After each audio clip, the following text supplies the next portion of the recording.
What's up, everyone? Dave from Deep Athletics here. Got a fun topic today. We're going to talk about algorithms, artificial intelligence, and do we even care about that sort of stuff for fitness? How does it matter? How are each of them different? So stick around. I think it's going to be a fun topic. Look forward to hearing any of your thoughts down in the comments section. And so let's get into it.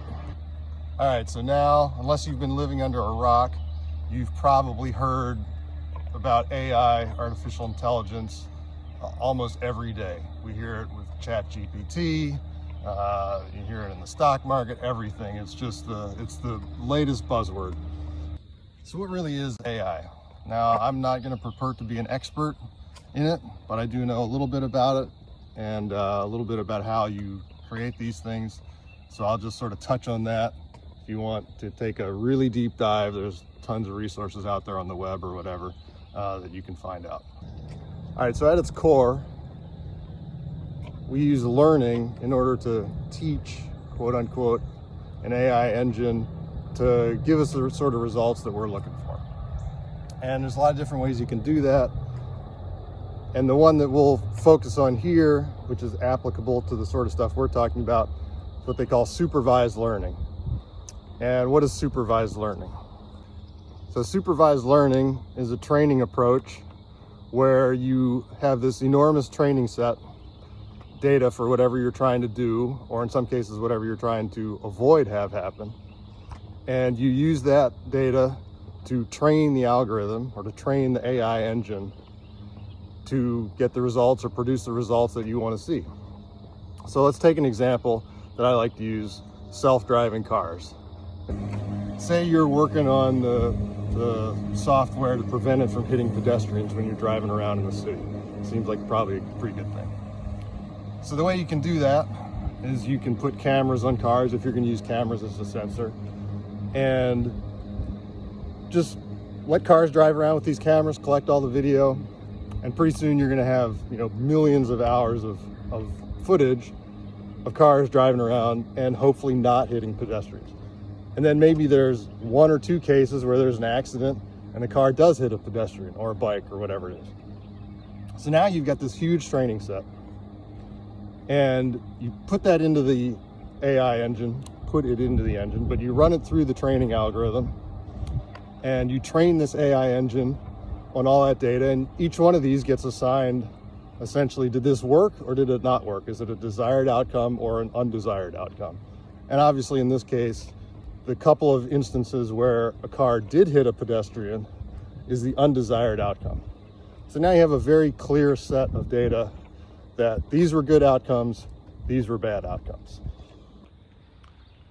So now that you have all that training data and you've run it through the AI engine and you've trained that AI engine, now it can respond appropriately. It can flag, oh, I think we're about to hit a pedestrian, and send a signal over to the steering wheel or the gas or the brake or whatever it is. That's a separate discussion, to react appropriately to avoid hitting that pedestrian. So that's basically, at a very basic level, how an AI engine in a supervised learning environment would work. Okay, so how is that different than an algorithm? Well, an algorithm is a totally opposite approach, really. With the algorithm, you have a very rigorous set of rules. So it could be if this, do that, or it could be mathematical equations. Realistically, it's a combination of all of those. And so you have this very strict set of rules and logic flow that you go through in order to produce the answer that you want to produce, or produce the reaction that you want to produce. And it's defined very rigorously by whoever is creating it. So if I come up with an algorithm to do something, I got to define every step. So in order to build an algorithm well, you have to have a really fundamental understanding of the entire system that you're trying to produce some response to.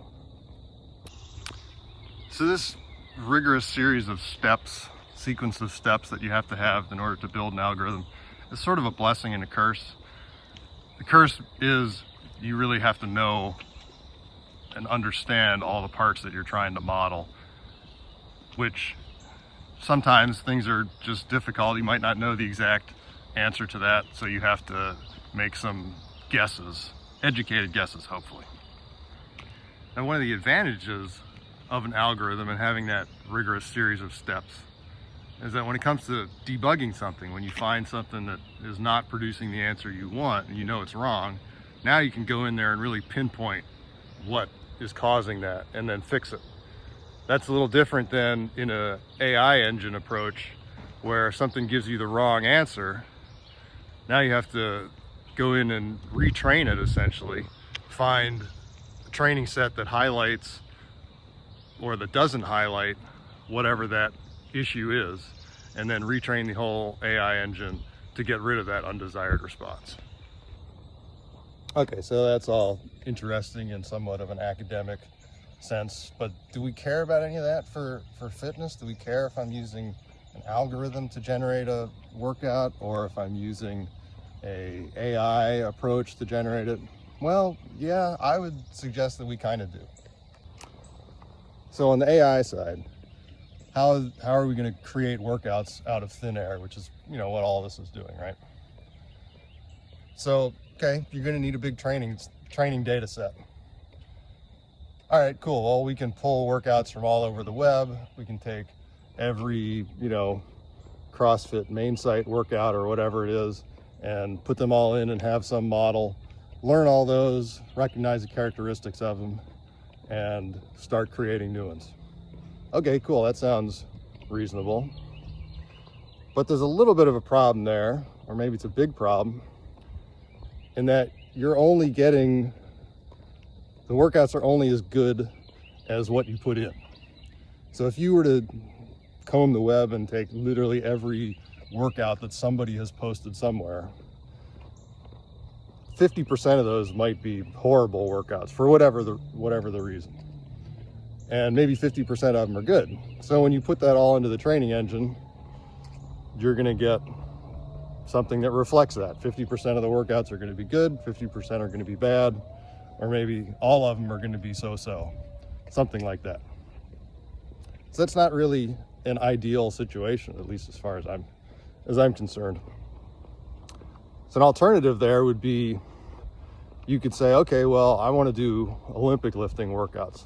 So I'm only going to pull workouts from, known Olympic lifting coaches, guys and girls that have some, significant background in doing that sort of stuff. So we know they're creating good workouts. Okay, cool. So now you got good workouts, but we don't really know who those workouts were intended for. If you were to take workouts intended for elite level athletes and then give them to a beginner, that's probably not going to work out so well. Likewise, if you give workouts intended for a beginner and give them to elite athletes, they're not going to be happy with that either. And you can make the same argument or the same contrast for anything, strength versus endurance, somebody that's just working out again now after sitting on the couch for 15 years versus somebody that's out there every day. All of those really require a different approach, and if you're going to use an AI engine to generate that, you got to have a different approach or a different training set for every one of those things. And then you add in different equipment, different ability levels, ages, all that sort of stuff. The AI engine has to be trained separately on a separate data set for all of those things in order for it to really be accurate and to give reasonable results. It's not to say you couldn't use it, and there's certainly ones that are already out there using it, but at least at the moment, probably the best application are things that are fairly narrow focus. So if you were doing powerlifting for high-level athletes or experienced powerlifters, that's probably a good application where you could get pretty reasonable results out of that, because there's not a huge variation in what those programs do. Okay, so what about using an algorithm? Well, this seems really complicated at first glance, and it is, but in other ways it's not. In other ways it makes more sense to the way we think about things. And why do I say that? Well, every coach is already doing their own internal algorithm. They might not be thinking of it in those terms, but at its core, that's what they're doing. They have an approach to how they program for somebody, and they adjust it based on that person's ability level, their age, their, the equipment they have, all that sort of thing. And I talked about that earlier in a previous blog, our origin story one. But so every coach really has that basic approach. So the one drawback to the coach's approach with the algorithm, or their internal algorithm, is that, all coaches are human, so they have their own biases, and they have their own things that they do that they might not even realize that they're doing. But all of that sort of ends up in their own programming, whether they realize it or not.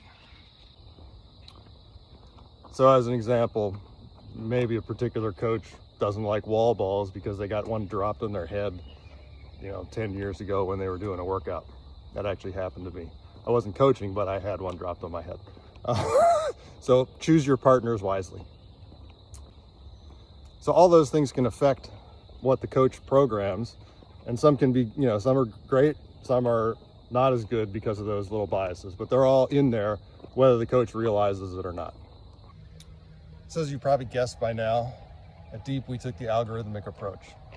And we really started this by looking at how Aaron, as well as other coaches, would program for their athletes and how they would adjust their programming based on the ability levels of their athletes, the equipment they had, what their goals were, all that sort of stuff. And by doing that, we could start to define this actual algorithm. Again, very much like what the coach has internally, they just don't think of it this way generally. And once we got that far enough along and had that defined, we could code that up and now harness the power of the computer to generate programming for individuals, truly customized programming, and it takes 20 seconds instead of half an hour. And obviously when you have that sort of speed in the processing and just using the computers can do it all day long, and it makes the whole thing a lot more affordable. So I'm going to wrap this up today. In another one of these in a couple weeks, we're going to take a even closer look at how we actually went from this original idea to being able to generate personalized workouts for anyone at really almost any level with any set of equipment and all those different factors. So look forward to hearing your comments on this, and we'll catch you in the next one. Later.